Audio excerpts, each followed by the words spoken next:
is like, what were those first few hires when you brought people on? What was their role? Was somebody going out and drumming up more sales? Was somebody developing, as you said, more curriculum? Just kind of paint the picture for us of what were a few of those key first hires that you put in place.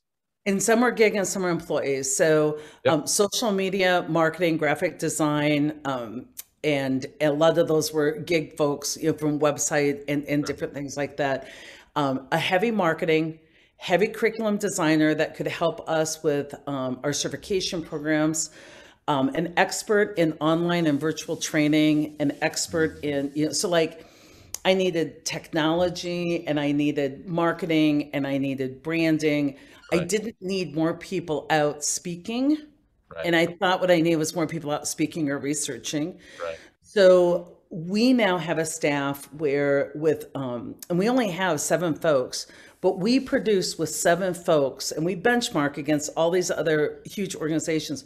The revenue that we produce with 7 folks, most people are using 15 to 16 folks to produce. And it's because most entrepreneurs don't set up systems and like I talk to people, I'm like, do you have a brand guidelines book? Do you have, if you came to work for me, we would hand you the book. Here's the colors. Here's, we use nature scenes. We use this, we use that. Right. Because we think when we go small to small business, we can't do those main functions. And that's the exact thing we should replicate from big business. Yeah.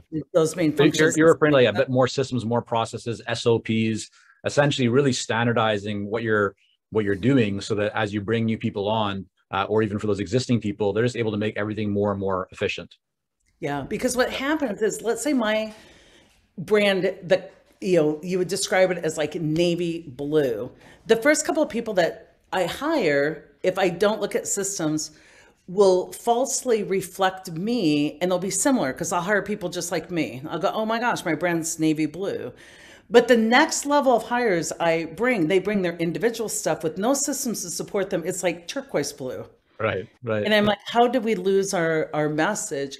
And so instead of using people to scale, I first went to systems. So, you know, like we went to, and now, I'm not endorsing any software, but we went to like, a couple before this, but then we went to HubSpot so that we don't have individuals decide how to move our deals through a process. Right. HubSpot writes you and tells you what you're going to do today. And people are like, well, I could add more value. And I'm like, if you did the 5 tasks on HubSpot, Yeah. we want you to get fancy and clever with other things, not our systems. Yeah. That makes a lot of sense. And I don't want to leave